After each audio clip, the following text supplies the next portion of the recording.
भगवान थोड़ी ना कहेगा कि तू मेरे पास में आए तो मेरे चरण की रज लेकर जा। भगवान थोड़ी ना कहेगा कि मेरे पास में आकर तू ये लेकर जा। भगवान तो कहेगा मेरे पास में आया है, मांगना कुछ मत, बस मुझे जो स्नान कराया है मेरा चरणोदक लेकर जा, छीट दे पूरे घर में, संपदा भरना मेरा काम है। जहां मेरी चरण की रज पहुंच गई वहां संपदा स्वतः पहुंचती है, मैं वहां पहुंच जाता हूं। तो चरणों तक ले जा, पर लोग ले जाते हैं, पूजन करते, कलश भी उंडेलते, जल भी चढ़ाते, पर आते समय खाली लेकर आ जाते। भगवान को इतना बुरा लगता, मेरे दरवाजे से खाली जाए मुझे कितना बुरा लगेगा, जो आए वो भर कर जाए, भले 2 बूंद लेकर आओ पर उसमें चरणों तक थोड़ा सा लेकर अवश्य आए। हमारी माताएं बड़ी प्रेम से कहती हैं, आप लोगों के मन में भी ये बात जरूर होगा, जितने लोग टीवी पर कथा सुन रहे हो, फेसबुक पर श्रवण कर रहे हो, आपने भी सुना होगा, घर की जो माताएं होती हैं, कभी भी घर का रसोई घर का बर्तन जिसमें सब्जी बनाई है, 50 लोग अगर जिमने आ रहे हैं और कह दिया आज का निमंत्रण है, 50 लोगों का पार्टी है, ये है वो है, सुहागिल है या ब्राह्मण भोज है, तो वो जो खीर का पात्र होगा, जो बर्तन होगा, जो सब्जी का पात्र होगा, माँ उसको खाली जल्दी नहीं करती है, भले उसमें सब्जी थोड़ी ना थोड़ी पड़ी रहने देगी, जब तक सब जिम कर नहीं चले जाएंगे तब तक उसमें पटक कर रखेगी। क्यों? क्योंकि उसमें उसकी बरकत है। उसी तरह जल चढ़ाने के बाद हम जब लेकर आते हैं पात्र के अंदर, ये उसमें उसकी बरकत है। गर्ग संहिता में दूसरी चीज कही, उसको भी समझ लीजिए। गर्ग संहिता में कहा गया, जब आप घर से जल लेकर जाते हो भरकर, तो ये सृष्टि की जितनी नदियां हैं, पृथ्वी पर जितनी नदियां विद्यमान हैं, जितने तालाब, जितने सरोवर, जितने कुंड, जितने विराजमान हैं, उन सारे तीर्थों का जल जब आप घर से लेकर निकलते हो तो वो तीर्थ का संपूर्ण जल आपके कलश में आ जाता है। और जब आप उस जल को शिव पर समर्पित कर देती हो और 2 बूंद चरणादक लेकर जब जाती हो, तो शिव महापुराण, गर्ग संहिता, पद्म पुराण कहती है वो जल साधारण नहीं रहता, वो गंगा जल बनकर तुम्हारे घर को पवित्र करने के लिए पहुंच जाता है। वो पवित्र गंगा जल बन जाता, उसको लेकर प्रवेश कर जा, उसको लेकर पहुंच जा।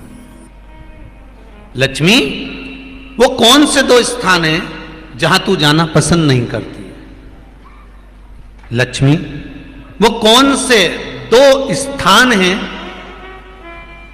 जो व्यक्ति धारण करता है तो उस व्यक्ति के पास में से 2 साल में, 4 साल में, 6 साल में, 8 साल में तो रुष्ट होकर चली जाती है? वो स्थान कौन से है? तो 2 स्थान माता लक्ष्मी ने बताए हैं। पहला, फूटे हुए बर्तन में भोजन करना। कौन से बर्तन में? जम के बोलिए जरा। जो टूटा बर्तन होता है, खंडित बर्तन होता है, फूटा हुआ बर्तन होता है, कहीं गिलास की किनोर टूट गई है, कहीं कटोरी की किनोर टूट गई है, कहीं थाली की किनोर टूट गई है, और तुम कहीं प्लेट की किनोर टूट गई है और तुम उसमें भोजन कर रहे हो, तो टूटे हुए बर्तन में भोजन करने वाले के पास में लक्ष्मी छिन्न हो जाती है, उसका भाग्य भी फूटे हुए बर्तन की तरह हो जाता है। ये लक्ष्मी का। और दूसरा, फटे हुए वस्त्र धारण करने वाले का भाग्य भी फटे हुए वस्त्र की तरह, जैसे फटा हुआ कपड़े का रेसा रेसा निकलता है, उसी तरह फटे हुए वस्त्र धारण करने वाले के भी जिंदगी में परिश्रम का रेशा निकलता रहता है, पर उसको सुख का भान नहीं होता। आज के जमाने में ये फटे हुए कपड़ों का फैशन आ गया, ये बड़ा दुख की घड़ी है, ये बड़ी दुख की घड़ी है महाराज। और लोग उसको फैशन समझ रहे हैं। पहले तो कम फटा होता था, पर आज के जमाने में तो इतना इतना फट गया।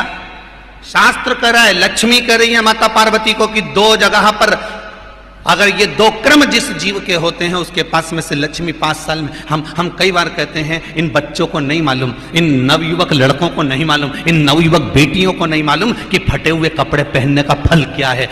आज नहीं, विवाह कर कर जब जाएगी तो मायके से जब ससुराल जाएगी, तूने कुंवारी अवस्था में तो खूब फटे हुए कपड़े पहन लिए, ना मम्मी मैं तो जीन्स लूंगी, न ये लूंगी, तू तो खूब फटे हुए पहन, पर वहां जब जाएगी तब मालूम पड़ेगा कि रोना किसको कहते हैं। आज तो पहन लो, वो उसी में की बात है, कल वाली बात याद कर लो। अभी खाओगे तो कुछ दिन के बाद ब्लड बनेगा, और ब्लड बनेगा तब जाके ये शरीर में दौड़ेगा।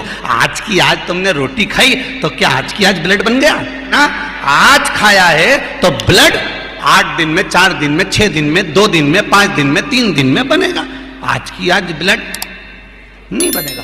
आज खाया तो 2 दिन में ब्लड तैयार होकर तुम्हारे शरीर में दौड़ेगा, शरीर में दौड़ेगा तो तुम्हारा शरीर भी चलेगा। उसी तरह तुमने अगर युवानी अवस्था में, कुंवारी अवस्था में ये फटे हुए कपड़े पहने हैं, तो जब तुम्हारी अवस्था बढ़ेगी ना, आज नहीं रोना पड़ रहा। आज के जमाने में तो फैशन है साहब, फैशन है तो आज पहन ले, बाद में रो ले। रो। कई माताओं की आदत होती है, जब शंकर भगवान को बेलपत्र चढ़ाती है तो उस बेलपत्र पर ओम लिख देती है, या चंदन लगा देती है, या बीच पत्ती पर थोड़ा सा कुछ भी लगाएगी। भले चावल का दाना लगाएगी, भले वो चंदन लगाएगी, भले वो अष्टगंध लगाएगी, गुलाल लगा देगी, अबीर लगा देगी, कुछ भी लगाकर उस जगह पर लगाकर फिर भगवान को चढ़ाए।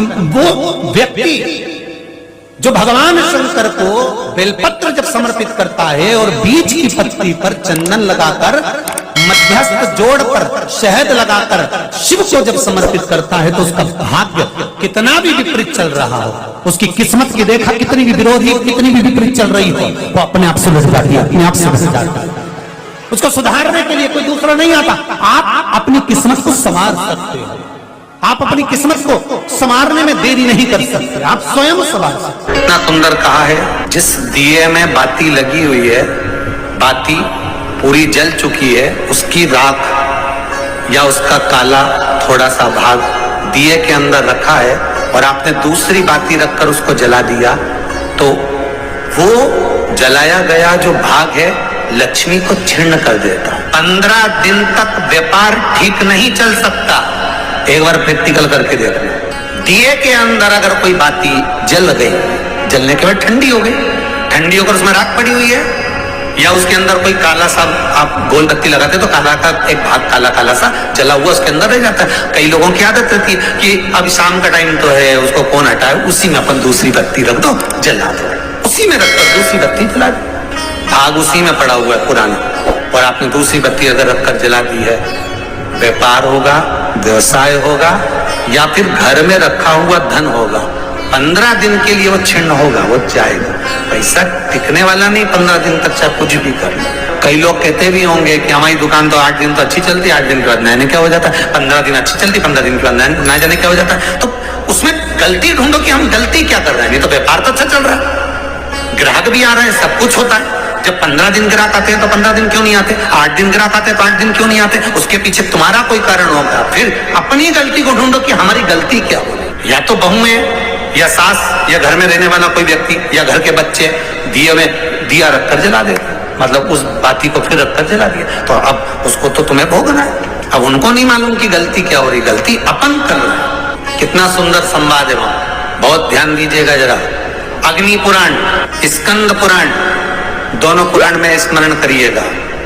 कार्तिक खंड स्कंद पुराण का पढ़िए और अग्नि पुराण का भाग पढ़िए। बेलपत्री का पेड़ हो, पीपल का पेड़ हो, बड़ का वृक्ष हो, चाहे आंवले का वृक्ष हो, चाहे घर मंदिर से बाहर जाकर, अर्थात घर से बाहर जाकर, मंदिर से बाहर जाकर खुले में अगर आप कोई दिया जला रहे हो, दीप प्रकट कर रहे हो, तो उसमें इतना घी, इतना तेल मत डालकर जलाना कि दिया ठंडा हो जाए और तेल और घी उसमें पड़ा की पड़ा रह जाए। कई बार आपके साथ में भी हुआ होगा, आप दशा माता की पूजन करने गए हो, या पीपल की पूजन करने गए हो, या वृक्ष की पूजन करने गए, आंवले की पूजन करने गए, बेलपत्री का पूजन करने गए, तुमने तो दिए में घी डाल लिया ज्यादा, बत्ती भी लगा दी तुमने, और इस भाव से लगाई कि जलेगा थोड़ी देर तक, और मालूम पड़े तुम्हारी पूजन हुई, हवा का वेग आया, दिया ठंडा हो गया और उसमें घी पड़ा रह गया, उसमें तेल पड़ा रह गया। महाराज, जिस व्यक्ति ने दिया लगाया, जिस व्यक्ति ने दीप लगाया हुआ है, और अगर वो कुंवारी अवस्था में है तो अकेला शरीर का कष्ट भोगता है, और अगर उसकी शादी हो गई होती है तो पति और पत्नी दोनों को शरीर का कष्ट भोगना पड़ता है। कहीं कमर दुखेगी, कहीं घुटना दुखेगा, कहीं पीठ दुखेगी, आंखों में जलन होगी, कहीं ये सिर का जो गले का भाग होगा, कान के पास का, ये दुखना चालू हो जाएगा, ये पीछे का भाग दुखेगा। तो कई डॉक्टरों को दिखाओगे, इलाज देखो जरा क्या, सब हमें जांच कर लो, जांच में तो कुछ भी नहीं निकल रहा, दवाई भी खाते हैं, थोड़े दिन आराम लगता है, फिर वैसे हो जाता है। कारण निकालना है तो कारण ढूंढो कि हमारे पुराण क्या करे हैं। कारण हमने खुद उत्पन्न करा है कि किसी वृक्ष की पूजन करी, उसमें तेल घी की मात्रा इतनी बढ़ा दी कि हम तो जब तक बैठे दिया जल रहा था, उठ के गए, हवा लगी, दिया ठंडा हो गया, और उसमें जितने समय तक वो घी और तेल पड़ा हुआ है, 15 मिनट, 10 मिनट, 25 मिनट, 50 मिनट, 1 दिन, 2 दिन, 4 दिन, तो वो बार बार पलट पलट कर वो स्वास्थ्य को खराब करेगा ही, चाहे कुछ भी कर लो, कितनी भी जांच करो। ध्यान दीजिएगा, जीवन में अगर कहीं अशांति का अनुभव होता है, मन को शांति नहीं रहती, बार बार ऐसा लगता है कि रोना आ रहा है, कुछ घर में अच्छा नहीं लग रहा, कहीं आंख फटक रही है, कहीं कोई फड़क रहा है, तो कभी ऐसा लगे, एक सफेद फूल पुष्प कुंदकेश्वर महादेव के नाम से अपने घर में से लेकर घुमाकर शिव जी को समर्पित कर कर आ जाओ, समर्पित कर कर आ जाओ। वापिस आओगे ना तो रुआसा सा मन होगा, ना मन में अशांति होगी। इतना पावर बाबा दे देंगे कुंदकेश्वर महादेव कि आपको खुद अनुभव हो जाएगा। केवल एक पुष्प, श्वेत कुंदकेश्वर महादेव। कुंदकेश्वर महादेव कोई साधारण नहीं है। जिनके घर में ज्यादा रोग हो, बीमारी हो, ज्यादा तकलीफें आ रही हो, कष्ट बढ़ रहा हो, बीमारियां बढ़ रही हो, या भय लग रहा हो, डर लग रहा हो, हृदय चित्त में कहीं ना कहीं आपको भय का भान हो रहा हो, तो एक लोटा पानी एक कलश में जल भर कर रख लीजिए और रात भर उसको रखे रहने दो। नवरात्र चल रहा है, उस कलश को रात भर रखकर सुबह सुबह उस कलश में एक बेलपत्र डालकर उस जल को नीम के पेड़ के नीचे, जहां नवरात्रि में नीम के पेड़ के नीचे सारी विद्याएं, आद्य शक्तियां, सारी देवी उस नीम के पेड़ के नीचे विराजमान रहती हैं। उस कलश में एक बेलपत्र डालकर रात भर रखकर उस जल को पूरे घर में घुमाकर उस नीम के पेड़ के नीचे समर्पित कर दीजिए महाराज। घर में भय लगना बंद हो जाएगा, कोई बड़ी बीमारी आपको घेरेगी नहीं और उस बीमारी से, उस रोग से आप मुक्त रहेंगे, उस बीमारी से, उस रोग से आप मुक्त पाएंगे।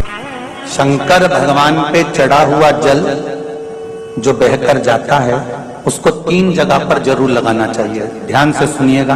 9 ग्रह जो शरीर पर राहु, केतु, मंगल, बुध, शनि परेशान करते हैं, उसकी समाप्ति के लिए शिव पर चढ़ा हुआ जल नैनों पर, कंठ पर,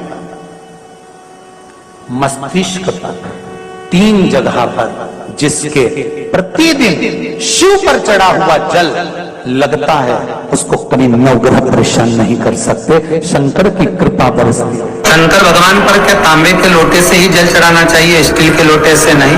प्रयास करा करो तांबे के लोटे से जल चढ़े, कि तांबे का लोटा जिसका मुख छोटा हो, गला लोटे का मुख छोटा हो, ऐसे लोटे से जब हम भगवान का अभिषेक या पूजन करते हैं तो उससे बीमारी समाप्त होती है, रोग छिन्न होता है। तांबे के लोटे से शंकर भगवान को दूध चढ़ाना चाहिए, नहीं चढ़ाना चाहिए? शास्त्र कहता है तांबे के लोटे से दूध चढ़ाने से पूत छिन्न होता है, इसलिए तांबे के लोटे से दूध ना चढ़ाएं। अगर दूध चढ़ाना है तो स्टील का पात्र ले लें, चांदी का पात्र ले लें, आदि दूसरे पात्र ले लें, पर तांबे के पात्र से दूध। शिव महापुराण में एक बात अच्छी लिखी है और स्कंद पुराण में भी लिखी है कि यदि तुलसी और बेलपत्र, क्या क्या चीज, तुलसी और बेलपत्र बिना नहाए स्पर्श नहीं करना चाहिए। अगर बेलपत्र की पत्तियों को भी तोड़ना है, उतारना है, तुलसी के दल को भी उतारना है तो बिना नहाए ना उतारें। स्नान कर लिया हो तो तुलसी के दल को स्पर्श करें, तुलसी को स्पर्श करें या बेलपत्र को स्पर्श करें। बेलपत्र का भी स्पर्श बिना स्नान के नहीं किया जाए शिव महापुराण के अनुसार।